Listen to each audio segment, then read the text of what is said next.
Why is my grandma even alive? Carly sneered, loud, filmed, and posted before the cake hit the table. Laughter echoed. No one stopped her. No one defended Evelyn Barrett. Not her son, not the guests, not even her own blood. Evelyn didn't cry. She didn't clap back. She just smiled, the kind of smile that signals war behind pearls. By morning, her granddaughter's inheritance was already ash. All right, before we dive into this crazy story, do me a favor. Subscribe and tell us where you're watching from. The cake was beautiful. 3 layers of buttercream, pink peonies pressed into the frosting, and a cursive, Happy 79th Evelyn piped in gold.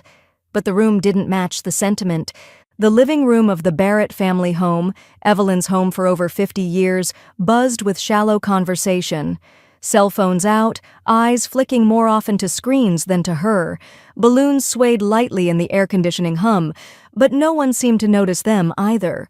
Evelyn sat quietly on the floral couch, wearing her navy blue cardigan, one pearl earring missing. She hadn't been able to find the other. No one had asked. Carly's voice cut across the rustle of wrapping paper and polite laughter, sharp and unmistakable. Why is she even alive? It wasn't even a whisper. She said it under a breathless, performative laugh while scrolling through her phone, clearly aiming for shock value. A few of her friends chuckled, unsure if they should. One of them even filmed it. The ring light halo from Carly's recording setup blinked faintly near the kitchen counter. Daniel, standing near the fireplace holding a half-filled glass of scotch, looked up sharply but said nothing. His lips parted slightly as if to object, but then he lowered his gaze. Just like always. Evelyn's fingers curled softly around her teacup. She didn't blink. She didn't flinch. She smiled, actually. The kind of smile people mistake for softness when it's really restraint. She turned her head slowly, letting her gaze travel across each guest. Not lingering, just registering. When they brought out the cake, everyone clapped and shouted in that generic, celebratory way that sounds like filler noise. Evelyn stood up, accepted the knife, and posed for the picture Carly insisted they take for content. She cut a slice but didn't eat it. The frosting felt too thick, the air too stale. She set the plate down after a few bites, wiped her lips with a napkin, and spoke just loud enough to be heard without needing a microphone. "Thank you all for coming. I think I'll call it a night." There was a beat of silence. No one expected her to leave her own birthday party early. Daniel made a vague gesture with his glass. "Mom, you sure? Carly has a slideshow planned." Carly didn't even look up from her phone. "It's fine. Let her rest. Old people and sugar, you know." Lana was already moving. She stepped up beside Evelyn with a steady hand on her back. "I'll walk you upstairs." Evelyn didn't correct her.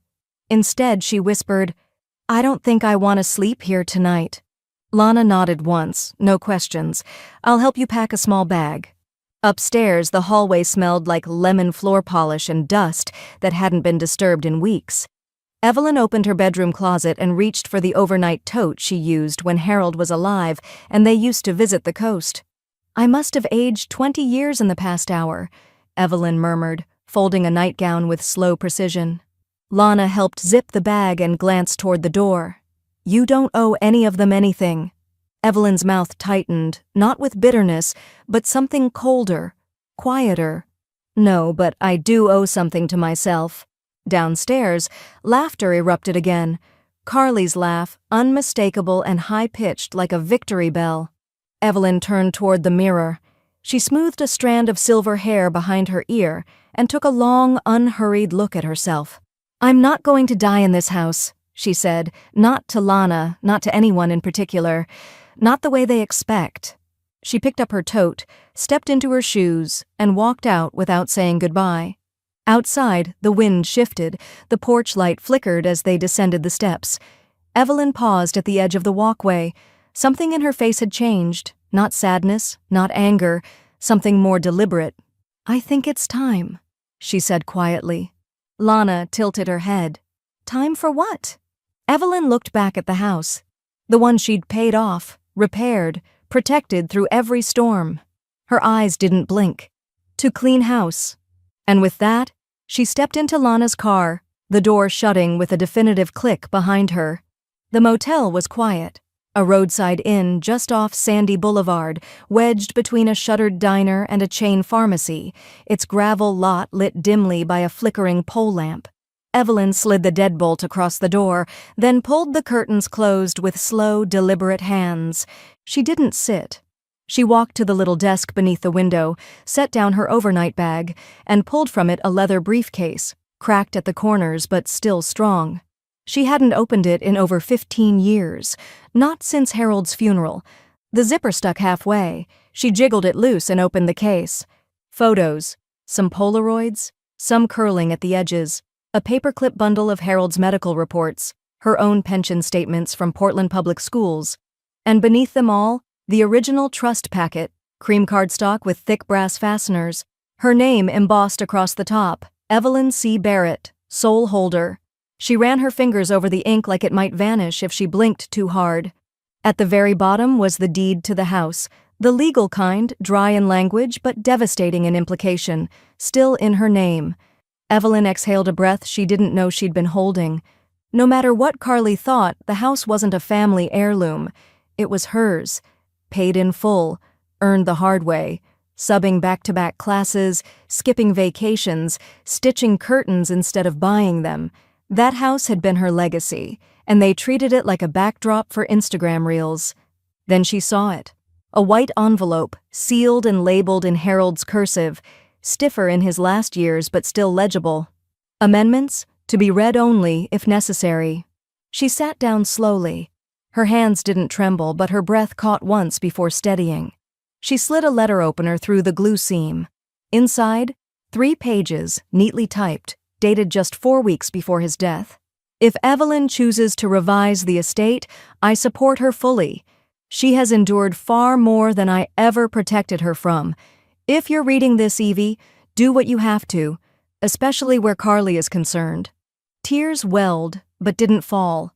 She folded the letter once, placed it back in its envelope, and reached for her phone. The contact list hadn't changed.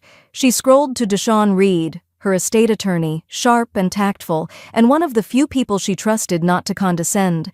She texted, "Need a restructuring conversation, quietly. Tomorrow, if possible." The response came within minutes. "Understood. I'll come to you. Bring any documents you want reviewed."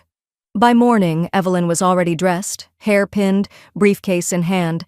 She met Deshawn at a corner cafe in Selwood, where the booths were too narrow and the coffee always came in heavy ceramic mugs. She chose the one seat with sunlight on her face. Deshawn didn't waste time with pleasantries. "Is this about Carly?" Evelyn opened the briefcase like a surgeon unwrapping instruments. "It's about legacy and boundaries and cleaning house." He raised an eyebrow but nodded. "Let's restructure everything, quietly." They talked for over an hour. Evelyn handed over documents, clarified intentions, and rewrote the executor chain. No more Carly, no more Daniel or Kim either. A neutral trustee, clean lines, no ambiguity. By the time the check arrived, her voice felt stronger than it had in years. Lana picked her up from the cafe, rolling down the window before Evelyn even reached the car. "Well?" "It's started," Evelyn said, sliding into the passenger seat. "But I'll need your help drafting something formal." "Removing her?" "From everything," Evelyn said, with grace and finality. Back at the house, their house, but not home anymore, Evelyn walked through the foyer like a guest. She ignored the stack of mail on the table, the framed family photo from Carly's graduation. Instead, she went straight to the kitchen phone and called the notary. "I'll need someone on site this week," she said, her tone crisp. The voice on the other end asked for a reason. "Estate adjustment," Evelyn replied, then added, almost like a whisper, "A long overdue one." She hung up. The phone clicked against the receiver with a satisfying thunk. As she turned back toward the staircase, she saw Carly's tablet left open on the counter.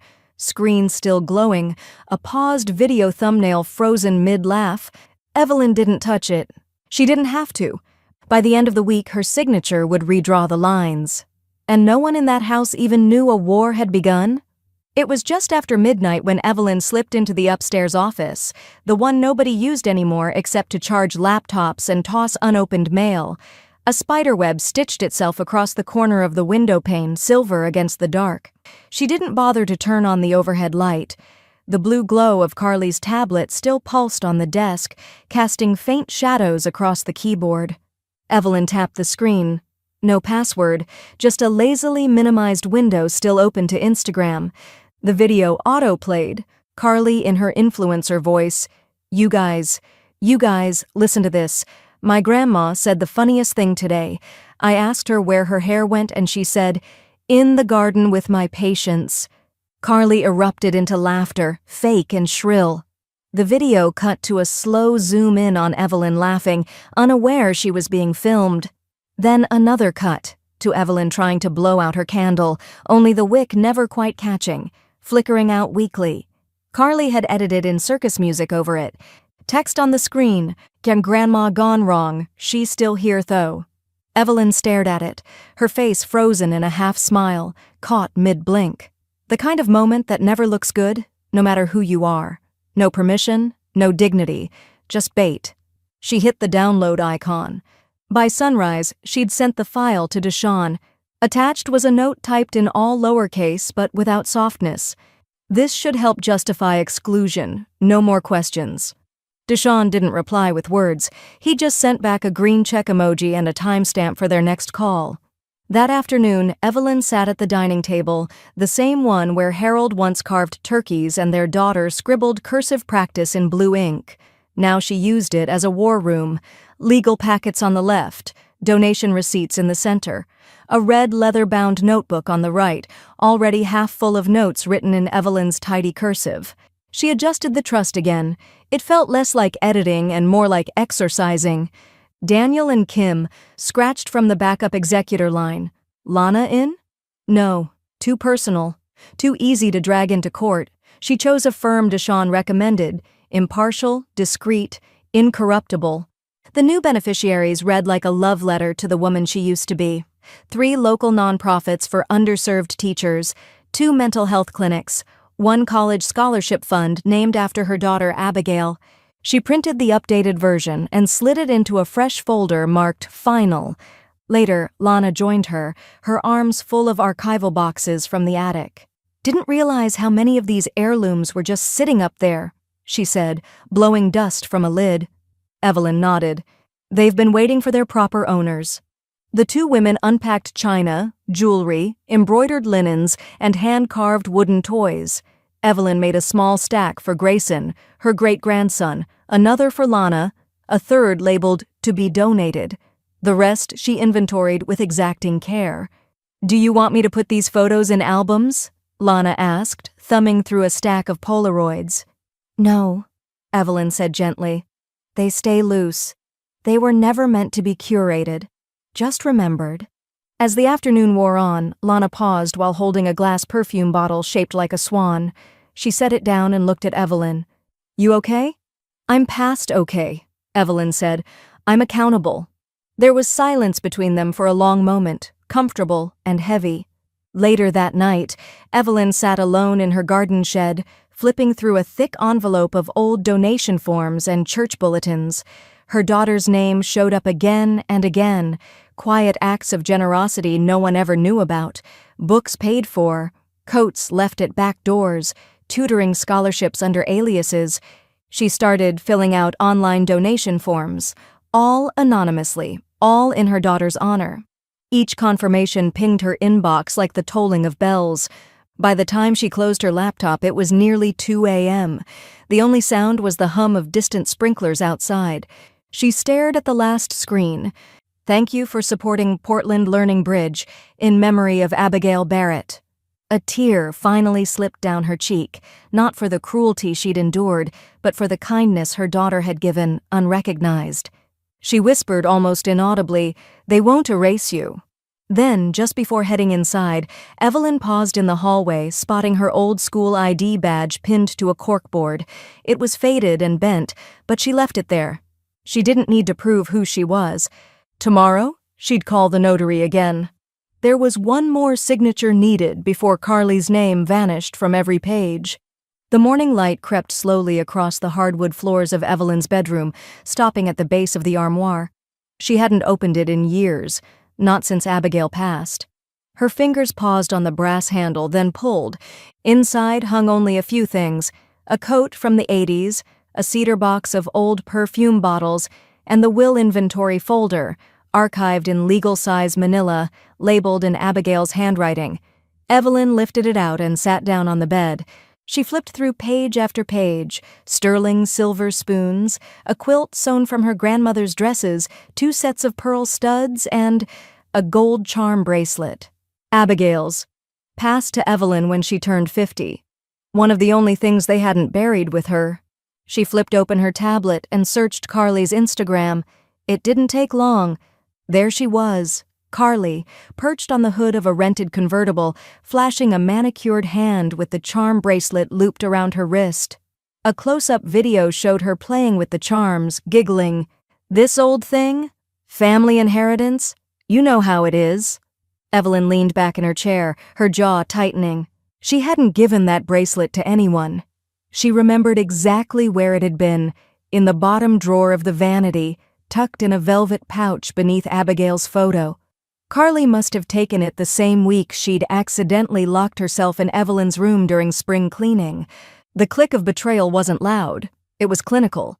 She picked up the phone and dialed Deshawn. "Yes?"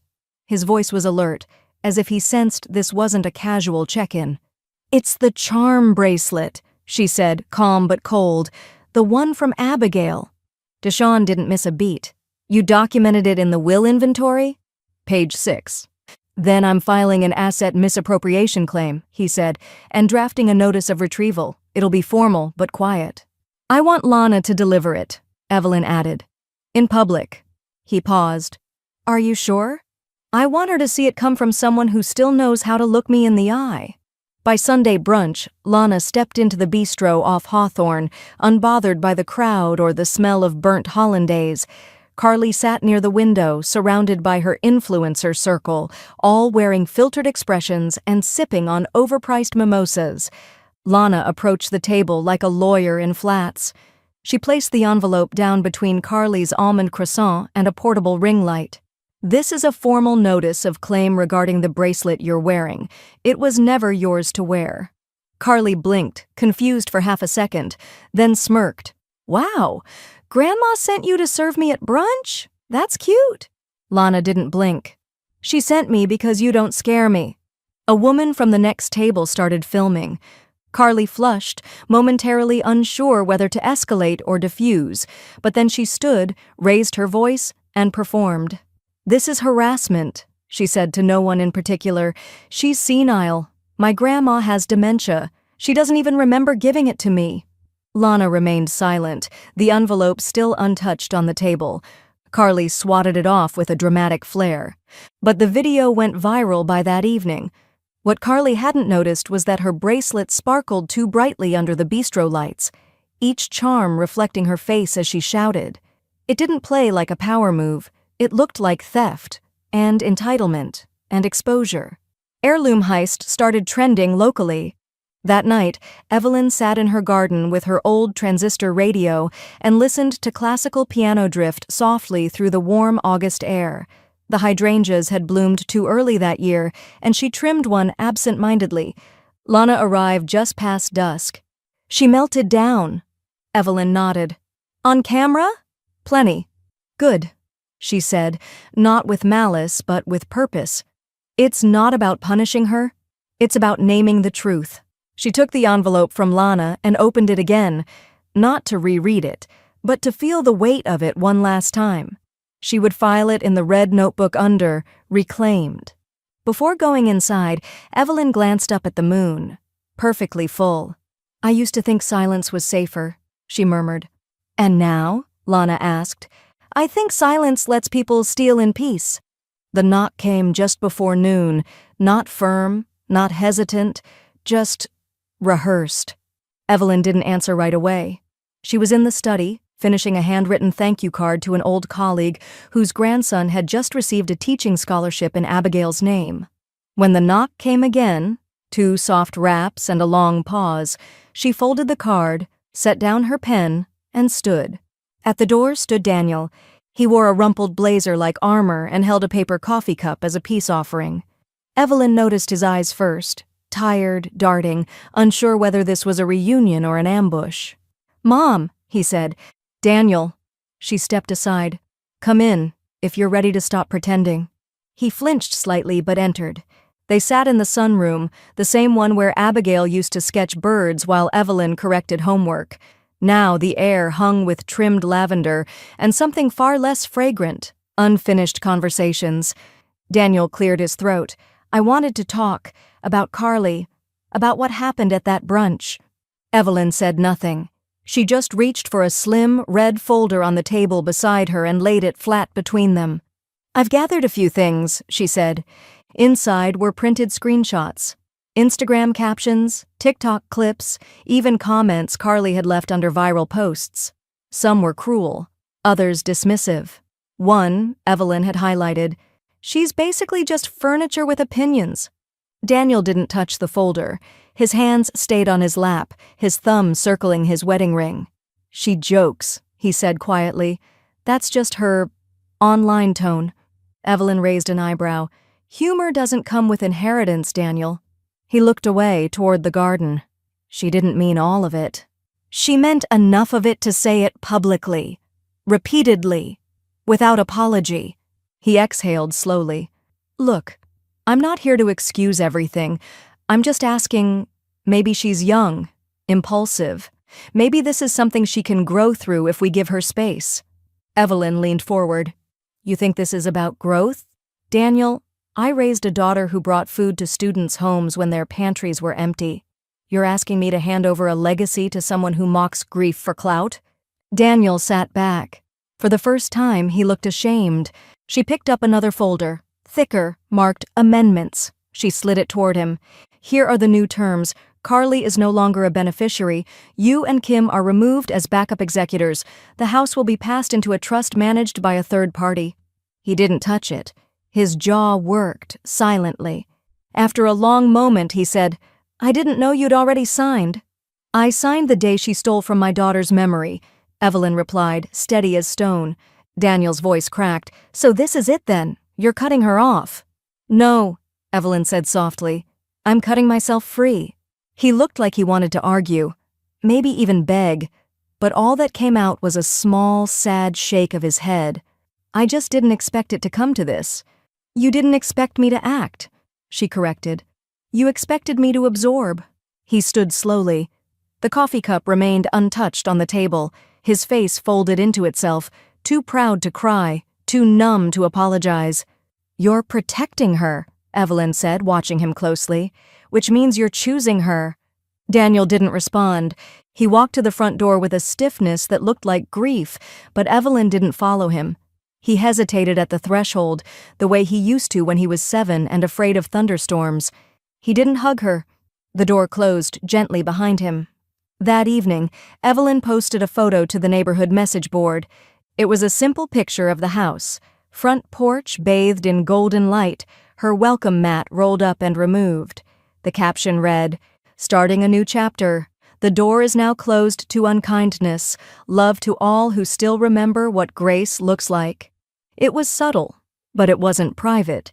Within the hour, Lana texted, "You just set the whole neighborhood on fire. Half the church group is asking if Carly did something criminal." Evelyn smiled just faintly. "Not criminal," she replied. "Just unforgivable." The envelope came in the mail, actual mail, not a ping or notification. Thick paper, local paper header, a hand-signed letter in blue ink. "We've followed your charitable work. We'd be honored to feature your story in our Local Legends series. Just a few questions, at your convenience." Evelyn read it 3 times. She set it down on the kitchen table, poured herself a cup of coffee, then read it again. There was no mention of Carly, no mention of drama, just an interest in her, Evelyn Barrett, former teacher, community advocate, and now the quiet architect behind several anonymous donations lighting up Portland's nonprofit world. She picked up the phone and called the number on the letter. "I'll do it," she said, "but one condition. It's my story, mine alone, no family details." The voice on the other end was warm, professional. Understood, Ms. Barrett. We want your voice, not gossip. They met at a quiet bench by the rose garden. Evelyn wore a navy jacket, the pin of a book-shaped brooch at her collar. The reporter, a young woman named Lex, carried a legal pad and a sense of reverence. I looked you up, Lex said as she sat. You taught for over 30 years. 34, Evelyn corrected gently. Math and history, with a little music on Fridays. Lex smiled. And the donations, Portland Learning Bridge, the coat drives, the tutoring network. Those were just extensions, Evelyn replied. Teaching doesn't stop when the bell rings. They talked for an hour. Evelyn told stories about students who couldn't read in second grade but graduated college. She described Abigail's first solo piano recital in that same rose garden. She mentioned her late husband Harold only once and never said Carly's name. I believe in pruning, she said at one point. A tree can't carry every branch. Some rot quietly. Others choke the rest. Lex blinked. That's a quote I'll probably steal. Evelyn smiled. Then credit the gardener. The photo was taken at the end. Evelyn seated on the bench, eyes forward, the blooms behind her just starting to turn late summer gold. The article posted 3 days later. The teacher who stayed, Evelyn Barrett, and the legacy of quiet work. It was elegant, respectful, no clickbait, just a portrait of a woman who had shaped a generation and still showed up to every food drive in the rain. There was even a section about the red notebook she used to track where every dollar went. A private journal of public hope, the article called it. The comments filled quickly. She taught my mom. She used to keep granola bars in her desk for hungry kids. Ms. Barrett was the realest teacher I ever had. She once walked me to my bus when I forgot where it was. We don't deserve Evelyn Barrett. Then Carly posted. On her main profile, above a filtered selfie with an iced latte, she wrote, We love Grandma so much. So proud of all she's done, Gerald blessed. It wasn't received the way she'd hoped. The top comment was brutal. You loved her? Didn't you make fun of her hair last month? Another, Girl, this isn't a redemption arc. It's a receipt. Even her followers didn't shield her. Publicly humiliating your grandma on TikTok while she saves school kids in secret? You need to log off. Imagine being the villain in your own family's legacy. Carly deleted the post within hours, but the screenshots lived on. That evening, Evelyn opened her window and sat with a stack of cards sent by old students, some handwritten, others typed on office printers. She read each one slowly, her hand brushing over names she hadn't seen in decades. You made room for me when no one else did. I still remember when you said I wasn't dumb, just tired. My son's teacher reminds me of you. Lana stopped by just after sunset with flowers and a bottle of elderberry wine. You're viral, she said, setting the bouquet down, but the good kind. Evelyn chuckled softly. I never thought elder icon would be a phrase I'd hear. You've earned it, Lana said, and Carly just earned herself a new nickname, Grandma Grifter. They both laughed, but Evelyn's smile didn't last long. She stood and walked to the cabinet by the hallway, pulled out a photo, Abigail holding Grayson as a baby, Carly pouting in the background. I told Lex the story of this house, she said quietly, but I didn't tell her about the cracks. Lana nodded, serious now. And? Evelyn set the photo face down. I think it's time someone did. The attic hadn't been opened in months.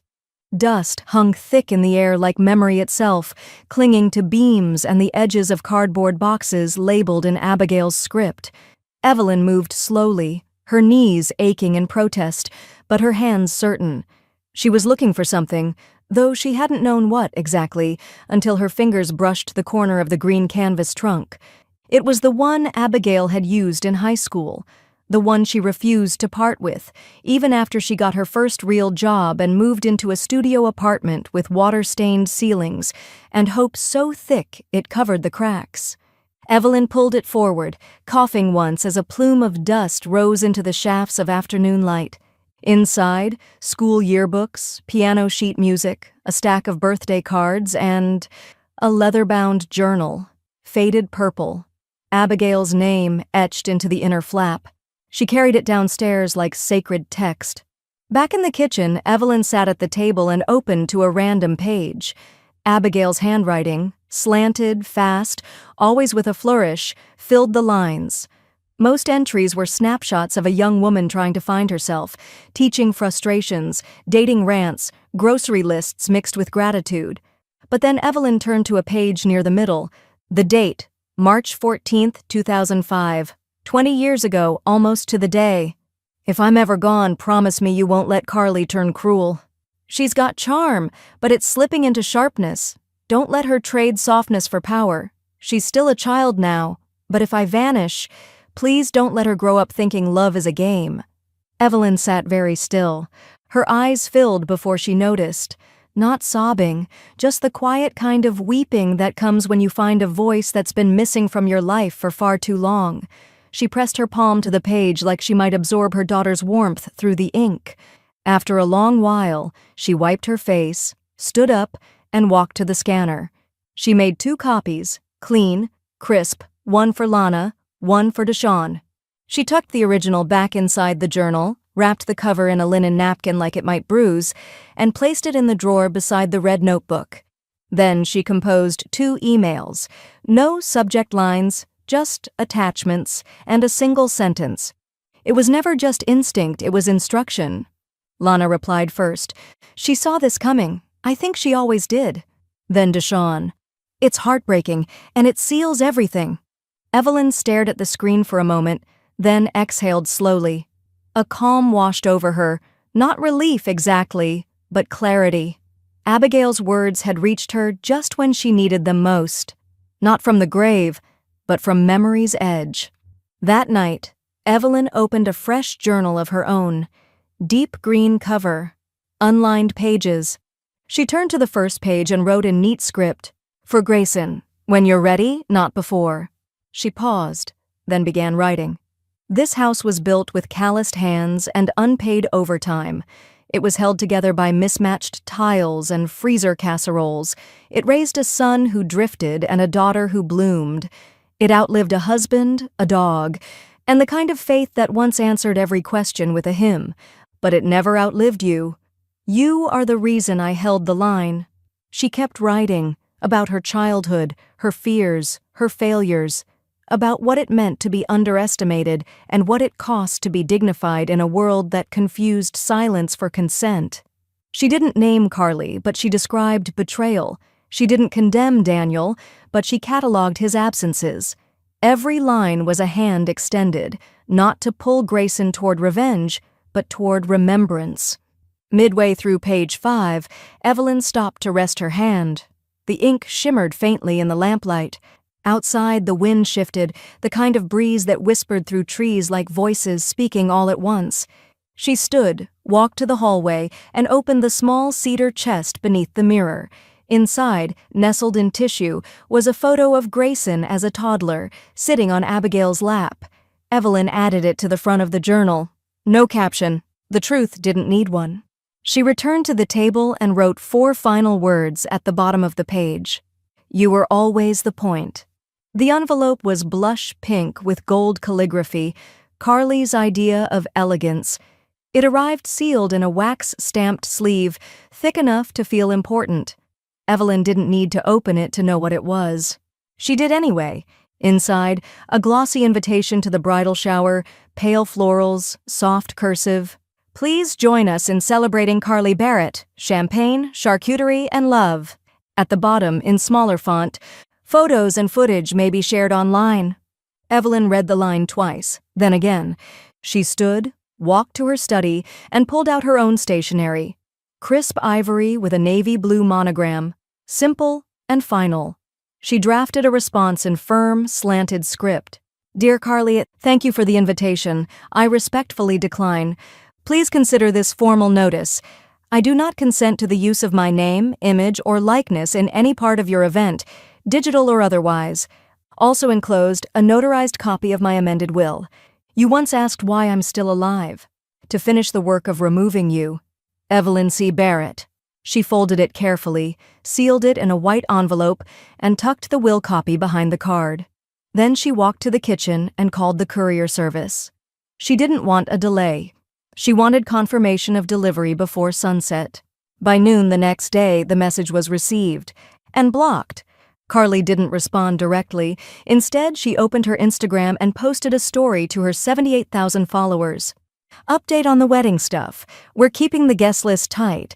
Some family just doesn't vibe with our energy anymore. Sad, but people age and get confused. There it was, wrapped in fake sentiment, sprayed with filters and plausible deniability. Her response. Evelyn saw it while watering her succulents. Lana had sent a screenshot. Evelyn didn't reply. She simply turned the tap off and placed the phone face down on the window ledge. She didn't need to argue. She'd already won the silence. Now it was time to win the story. That evening, Lana posted a photo of Evelyn's local Legends newspaper article, still taped up in the window of the downtown co-op. She captioned it, "Confused? She built 3 careers, mentored thousands, and outlived everyone's excuses." Underneath it, she added a direct donation link to Portland Learning Bridge. Within hours, the post had more engagement than Carly's entire bridal announcement thread. By morning, the community message board had 3 new posts from former students. "Donated in Ms. Barrett's honor, because I do remember what she did for us. My kid just got a coat through the Abigail Fund. Evelyn deserves more than that granddaughter. How do we nominate her for the Hall of Fame or something?" The wave had turned. That Friday, Evelyn stepped outside to check her mail. Folded between catalogs and political flyers was a handwritten letter from someone she hadn't spoken to in 2 decades, Jillian Hartwell, a mother of one of Evelyn's former students, Carly's 2nd grade teacher too. The note read simply, "I remember Abigail's funeral. You read the poem from memory. Carly wouldn't stop fidgeting in the pew. Now I understand why you looked so tired. I've just made a donation to the scholarship in her name. For what it's worth, I see you. I always did." Evelyn didn't cry, but she did smile. Meanwhile, in a carefully curated corner of social media, Carly posted a new video. Her holding a glass of rosé, walking through a rooftop tasting menu, laughing just a little too loudly. "Some people won't be attending the shower," she said into the camera. "But it's okay. We celebrate the ones who show up. The rest, they fade." But in the comments, the tide had changed. "How dare you shade your grandma after everything she's done? Funny how she's confused, but you're the one getting dropped from the will. Girl, maybe you should fade." Carly turned off the comments by midnight. Later that weekend, Evelyn placed a small stack of fresh checks into a stamped envelope. Donations to 3 causes Abigail once loved. She attached a post-it that read, "From Evelyn B. in honor of the future she never got to finish." She walked it to the mailbox herself. No fanfare, no cameras, just wind, just resolve. The request came as a typed email, brief, formal, and a little nervous. Subject, "A private conversation, if you're willing." From Mark Ellison to evelynberedwoodmail.net. Message, "Ms. Barrett. If possible, I'd like to speak with you privately. No cameras, no intermediaries, just clarity. My cell is below, if you're willing to meet." Evelyn stared at the screen for a moment, then looked out the kitchen window toward the hydrangeas. The late sun cast long shadows across the porch, where Abigail used to sit and play scales on her portable keyboard. She picked up her landline, not the cell Carly had tried to text into oblivion, and called the number. Mark answered on the 2nd ring. "Hello? Bring a notepad," Evelyn said calmly. "You'll want to write some of this down." They met at the coffee house off Burnside. No frills, no background violin, just mugs thick as bricks and mismatched chairs. Mark looked younger than she remembered. Earnest, button-down shirt too stiff for comfort. He stood when she entered. Evelyn didn't offer a hug. "Thank you for agreeing," he said as they sat. "I assume this isn't about cake flavors." Mark smiled tightly, then ran a hand through his hair. "It's about Carly." Evelyn reached into her bag and slid a manila folder across the table. "Then I came prepared." Inside, screenshots of Carly's social posts, mocking Evelyn's voice, her clothes, her breathing. Messages sent to friends laughing about editing grandma out of her own birthday footage. A transcript of the brunch meltdown, Copies of public comments beneath Carly's latest video, ones she couldn't delete fast enough. Mark flipped through slowly. Each page quieted him further. "I knew she could be sharp," he said, "but I didn't know it was this calculated." "She rewrites truth mid-sentence," Evelyn said. "It's not lying, it's performance, and she always makes herself the star." He leaned back, rubbing his thumb against the ceramic mug. "She says you've been cold, distant, controlling." "She says whatever justifies the next excuse," Evelyn replied. "Tell me, Mark, has she ever taken responsibility for anything she's done? Even once?" Mark hesitated, then shook his head. "She's funny and magnetic, but I've felt it. The way she shapes conversations, shifts blame. I used to think it was just confidence." Evelyn looked at him, steadily, evenly. "She uses people. Just be sure you're not next." Mark closed the folder gently and placed it between them. "I need to think," he said. "This is a lot." Evelyn nodded. "It should be." 2 days later, the announcement came, not through a glossy Instagram story or a Pinterest-worthy text blast, but in a simple text message sent to the bridal party. "Hi everyone, just a heads up. We've decided to postpone the wedding. We'll keep you updated. Please don't ask for details. Love, Carly and Mark." Carly didn't even post that one herself. Mark did. The silence from her feed was deafening. By the next morning, Lana texted Evelyn 3 words. "It actually happened." Evelyn didn't respond. She simply walked to the hallway and slid Mark's untouched folder into the cedar chest beside the journal. No triumph, no glee, just the quiet satisfaction of gravity doing what it always does, pulling things to ground. Carly's rage didn't stay quiet for long. By sunset, she was live on Instagram, sobbing into her phone camera, voice cracking and mascara trailing down her cheeks. "Some people just can't let go of the past," she wept. "They poison everything they touch. I was building something beautiful and now it's ruined." She didn't say Evelyn's name, but she didn't need to. The subtext was neon. Her followers, though, were less forgiving now. "You bullied your grandma and called it content. This isn't sabotage, it's consequence. Girl, you really messed with the one person whose receipts are printed and notarized." He dodged a bullet. "We're just sad it took him this long." She ended the stream abruptly and deactivated comments again. That night, Evelyn sat in the garden with a single lantern glowing beside her.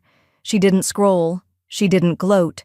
She simply opened her journal and added 1 line beneath her last entry. "The truth doesn't need teeth, it just needs time." She looked up at the stars, so many, so still. And somewhere across town, Carly was realizing, perhaps for the first time, that influence is not the same thing as integrity. The call came on a Tuesday afternoon, just as Evelyn was repotting her African violets. She answered on the 3rd ring, wiping her hands on a dish towel and balancing the phone between her shoulder and chin. "Hi, Grandma." Grayson's voice was soft, polite, but with an undertone of nervous excitement she recognized from the days when Abigail used to let him climb up on the piano bench just to tap a single note. "Hello, sweetheart," Evelyn said, smiling without even trying. "I was wondering, would it be okay if I helped plan your next birthday?" Evelyn froze. Her hands still hovered above the soil. The memory of her last birthday, the insult disguised as a joke, the cake she didn't eat, the laugh she didn't return, rose in her throat like smoke. "I mean," Grayson continued quickly, "only if you want one. Nothing big, but I just thought maybe this year we could do something. That feels like you." Evelyn closed her eyes. A long pause. "Grayson," she said, "I would love that, but there's one condition." "Anything." "Carly doesn't come." Silence. Then a breath of quiet relief on the line. "I already assumed that." Planning began the next day. Lana came over with a yellow legal pad, 2 bottles of lemonade, and a calendar marked with community events. Grayson joined via video chat, offering to design custom invites and asking if he could read a short speech at the event. Evelyn watched him on the screen, shoulders squared, hair neatly parted, a quiet confidence she hadn't seen in any Barrett for years. She saw Abigail in the way he listened more than he talked. "This is your legacy," Lana whispered once Grayson had signed off, and it's blooming in real time. The event was set for Evelyn's 80th, a milestone the family once mocked as ceremonial, now reclaimed as sacred. The old community center on Fremont Street offered their newly renovated hall. Dozens of her former students RSVP'd with handwritten notes or email chains that read like reunion letters. One signed off with, "Mrs. Barrett saved me from repeating 8th grade math and from giving up on myself." A week before the party, the mayor's office emailed, "Subject, recognition presentation request. In honor of your educational service and ongoing community impact, we'd like to present you with a civic plaque at your birthday event. Let us know how you'd like it inscribed." Evelyn stared at the blinking cursor in the text field, then typed, "For every child who didn't fit the mold, thank you for teaching me how to break it." The day of the party arrived with no chaos, no crisis, no Carly. Grayson greeted guests in a navy button-down, sleeves rolled to the elbow like his grandfather used to wear. Lana managed the kitchen and volunteers like a campaign organizer. Tables were lined with modest bouquets, framed photos from Evelyn's teaching years, and hand-painted signs that read, "Legacy is what you plant, not what you leave behind." Evelyn entered quietly, dressed in forest green with a pin of Abigail's brooch fastened to her shoulder. Applause rippled through the room, not performative or obligatory, but warm and full. Real. The mayor arrived midway through, carrying a wooden plaque inlaid with bronze. She handed it to Evelyn with a handshake and said, "We've seen a lot of educators retire, but very few endure. You, Ms. Barrett, endured with grace." Evelyn accepted the award, but her eyes were on Grayson, standing just off to the side, holding a note card, heart clearly racing. He stepped up to the mic. "I didn't get to know my mom," he began, "but I got to know the woman who made her into someone worth naming. Evelyn Barrett raised generations, some by birth, most by choice, and what I've learned from her is simple." He looked directly at Evelyn. "Silence isn't strength. Grace is. Grace that stands firm, even when no one's watching." The applause that followed shook the walls. After the last guest left, Evelyn stood alone in the community center, watching the light filter through the stained glass window over the door. Lana approached with a smile. "So, how was it?" Evelyn didn't hesitate. "Now that's a party." They laughed, tired, full, unburdened. But Evelyn's eyes lingered on the plaque in her hands. She wasn't done yet. The courthouse smelled of old paper and pride, oak benches polished to a dull sheen, marble echoing every footstep like memory amplified. Evelyn sat still in the front row, hands folded neatly over a leather clutch. Her posture held decades of discipline. She didn't blink when Carly entered, wearing pale pink and stiff nerves disguised as confidence. This wasn't a trial, it was a hearing. One Carly had insisted on. Petition for injunction, claiming emotional defamation, demanding Evelyn cease slandering her reputation on public platforms. No lawyer with a conscience would have filed it, but Carly had found one with a subscription to vanity and a need for retainer checks. Deshawn stood at the plaintiff's table, unbothered. His expression was quiet thunder.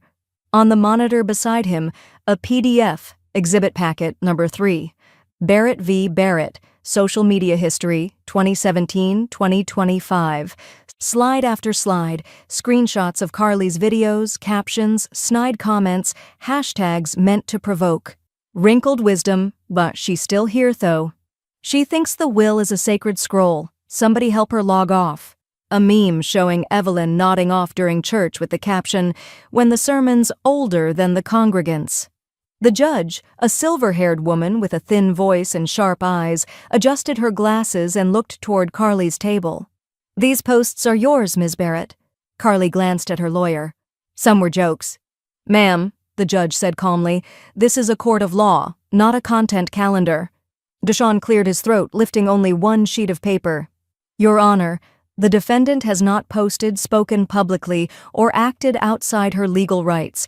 This is not defamation. This is documentation, a record of how one woman has been systematically disrespected, then blamed for her reaction." The judge nodded once, slowly. "I agree." She turned toward Carly. "Dismissing the petition?" Frivolous and unsupported, let the record show. The respondent's silence does not make her a villain, it makes her patient. Evelyn didn't move, she hadn't spoken once. But across the aisle, Carly's face cracked. The performance was wearing thin, and the room wasn't buying tickets anymore. Outside, the Portland air was cool and overcast, one of those late spring days that teetered between drizzle and clarity. Reporters waited at the foot of the courthouse steps, not many, but enough to make the exit feel like a scene. A young woman with cropped hair and a press badge lifted a recorder as Evelyn passed. "Ms. Barrett, any comment on today's hearing?" Evelyn stopped. The crowd hushed, just slightly. She looked into the reporter's eyes, not harshly, not kindly, just directly. "I'm still alive," she said. She should ask herself why. Then she turned and walked down the steps, her heels tapping against the stone like punctuation marks. Later that night, Evelyn placed the court transcript in her red notebook under a new tab, Restraint. She poured herself a cup of mint tea and returned to the porch. Lana joined her with a blanket and the evening paper, already printed with a sidebar blurb. Judge sides with Barrett matriarch, a legacy protected. "She's unraveling," Lana said softly. "No," Evelyn replied, "she's realizing." Lana folded the paper and looked out at the quiet street. "She'll retaliate." "She'll try," Evelyn said, setting her teacup down with care. "But the difference now is that I don't have to defend myself." She tapped the notebook once, then closed it. "I already won. I just let time catch up." It began with one envelope, hand-addressed, no return label, the kind of letter that arrived when people still cared about ink and stamps. Evelyn opened it cautiously, then slowly smiled. Inside was a note written on loose-leaf paper, "Dear Mrs. Barrett, you might not remember me. I was the kid with the stutter in room 204. You let me read aloud at my own pace, even when it made the others squirm. I teach second grade now. Because of you." She read it twice. By the end of the week, there were 7 more, some typed, some scribbled. One from a woman who once struggled through algebra but now managed logistics for a hospital. Another from a man who used to eat lunch alone in the hallway, now the owner of a bakery that donates every Friday to food pantries. They came from all over the city, some from out of state. One simply said, "You were my proof that grown-ups could be good." Evelyn started stacking them in a wooden tray beside her armchair, then a second tray, then a small accordion file labeled Barrett, E, Gratitude. Lana stopped by one afternoon and rifled through a few of them. "You're going to need a bigger filing cabinet." "I'll build one," Evelyn replied. "I'm still handy." Grayson showed up the next day carrying a large black book with thick archival pages. "I've been scanning the ones you let me borrow," he said. "Thought it was time we preserved them." He opened to the first page. At the center, in gold ink, he'd written, "This is your legacy." Below it, taped neatly, was a kindergarten drawing, one Evelyn hadn't seen in years. A lopsided stick figure labeled Ms. B with stars all around it. She blinked hard, touched the page like it might dissolve. "You saved this?" Grayson smiled. "You saved me first." Across town, Carly was trying to rewrite her own narrative. She posted a photo of her wedding dress hanging in a boutique window, lace and light, captioned, "Chapter still loading, daughter, fresh start." But the comments didn't go her way. "Girl, you might want to start with an apology, not a dress. Imagine pretending nothing happened when the internet has receipts. Didn't Grandma just survive you in court and life?" Carly turned off comments within hours. By then, Evelyn had already decided what to do with the last $3,000 from her discretionary fund. She made one final call to Parks and Rec. "I'd like to donate a bench," she said. "Any special wording?" the clerk asked. Evelyn paused. "Yes, just this. To those who remember kindness." It was installed 2 weeks later beneath an oak tree in the east corner of Roseland Park, the one near the old swing sets and the rose-covered arbor where Abigail once played piano for a summer concert. Grayson, Lana, and a handful of former students came to the small unveiling. No speeches, no ribbons, just presence. One woman brought her toddler, another left a granola bar on the bench like an offering. By sunset, someone had placed a laminated photo on the armrest. Evelyn, standing in front of her old classroom, arms crossed, grin crooked. By Friday, a line of chalk messages had been written on the sidewalk nearby. She made me brave. Her detention slips came with a side of life advice. I showed up because she did. The bench made it onto local social feeds within days. No hashtags, just location pins and stories. Took my kid to the park, found this bench. Sat for an hour thinking about Ms. Barrett. We were lucky to have her. Evelyn didn't repost. She didn't need to. But she did walk there the next morning, early, before anyone else arrived. She sat down gently, folded her hands in her lap, and let the quiet do what it did best. Restore. Lana joined her minutes later with 2 thermoses of coffee. "You seeing all this online?" she asked. Evelyn nodded toward the messages at their feet. "I see it where it counts." They sat in silence. Then Evelyn spoke, eyes fixed on the horizon. "She'll try something new soon. She won't disappear." Lana took a slow sip. "And what will you do?" Evelyn's gaze didn't waver. "I'll keep building what she can't burn." The message came at 2:14 a.m. No subject line, no salutation, just 4 words, hastily typed, "Can we talk? Please." Evelyn stared at the notification glowing on her phone screen. No punctuation, no apology, no mention of what exactly needed talking. She didn't open it, didn't even hesitate. With one smooth motion, she deleted it and set the phone face down on the nightstand. The moonlight from the hallway fell across her quilt, and Evelyn turned over slowly, breath steady, heart unbothered. She didn't sleep with fury. She slept with finality. The next morning, Deshawn arrived at the house carrying a briefcase and a brown paper bag of cinnamon scones. "Estate's finalized," he said as she poured coffee. "Carly is out, permanently, irrevocably. Even if she contests, she has no standing." "And the trust?" Evelyn asked. "Fully active. Abigail's name will head the scholarship branch, the AB Fund. We're redirecting all family-held assets to educational initiatives. That includes the downtown property and the dividend account." Evelyn took a long sip. "No more loopholes?" "Not one," Deshawn confirmed. "We've erased every legal tether she could pull." Evelyn smiled, not with glee, but with clarity. "Good. Then let's make it public." Deshawn raised an eyebrow. "As in?" "I want the Barrett Legacy website updated," she said. "Remove the family tree image, upload the revised succession file. No fanfare, just transparency." He nodded. "I'll handle it." As he packed up, he paused. "Anything else you want to include?" Evelyn opened a drawer by the table, pulled out a folded sheet of paper, and handed it to him. "My obituary draft. Keep it with the documents." He unfolded it, read silently. It was barely 2 paragraphs. Evelyn Claire Barrett, age Takes, former educator and community advocate, survived by her great-grandson Grayson and a generation of students who became her proof of purpose. She built legacies, not headlines. Donations in lieu of flowers may be made to the AB Fund. At the bottom, one line typed in bold, "Next of kin, Grayson Ellis, sole executor." No mention of Carly, not even in omission. Deshawn looked up. "This is stark." "It's accurate," Evelyn said. "And that's enough." Word traveled fast in quiet circles. Carly learned of the estate update the way people like her always did, secondhand, screen first, wrapped in disbelief. Her name wasn't just absent from the official record, it had been bypassed entirely.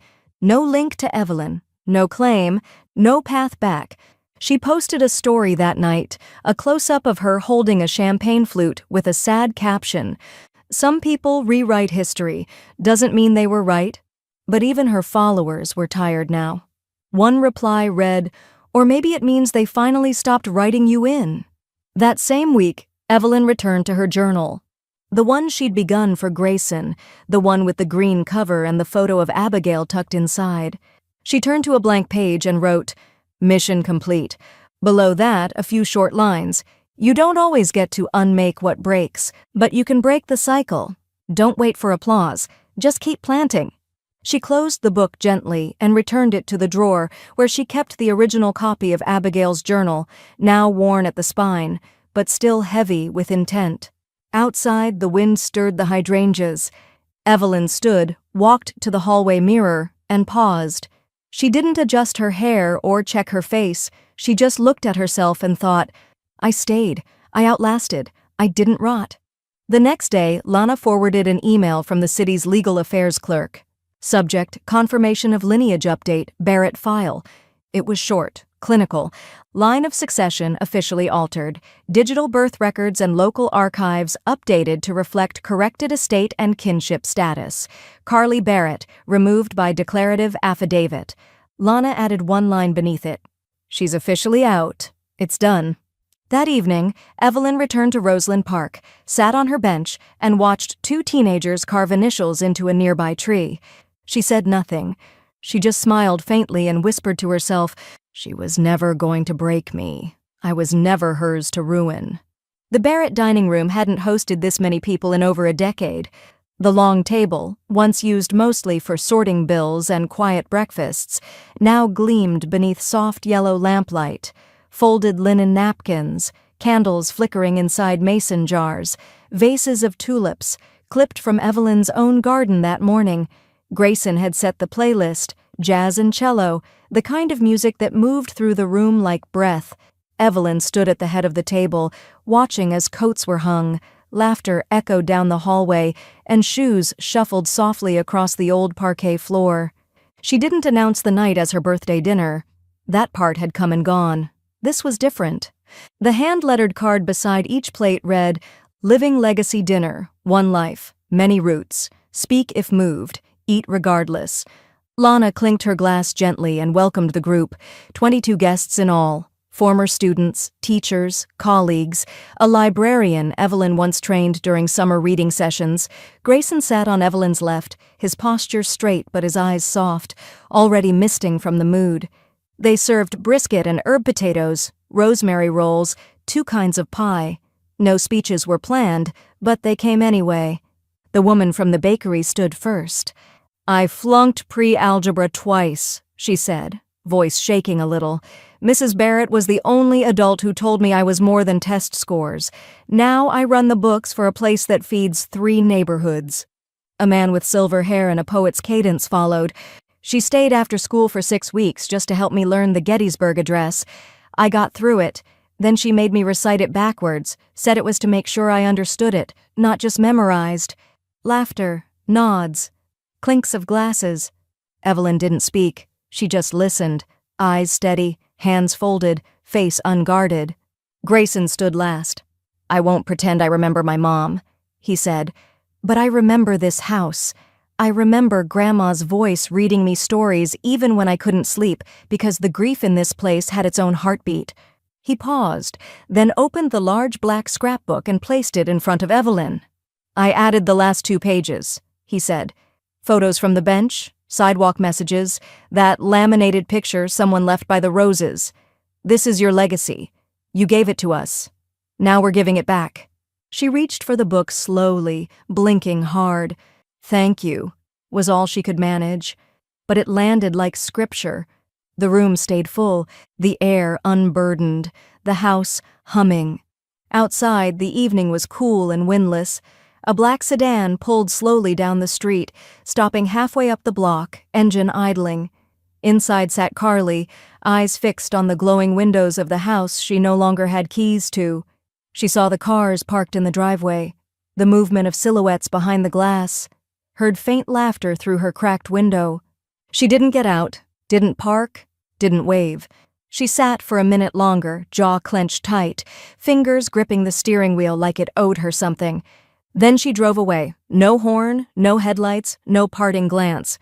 Inside, Evelyn never turned to look. She was mid-conversation with a former student who now taught night classes and had brought her a small potted cactus labeled, "For surviving everything and still being kind." As the final pie plates were cleared, Lana leaned close and whispered, "She was outside. Didn't come in." Evelyn tilted her head slightly. "I know. You saw her?" "No," she said. "I didn't need to." The final toast came unprompted. An older man near the window raised his glass. "To rooms that stay full, and to those who earn it." The clink of glasses echoed through the room like a benediction.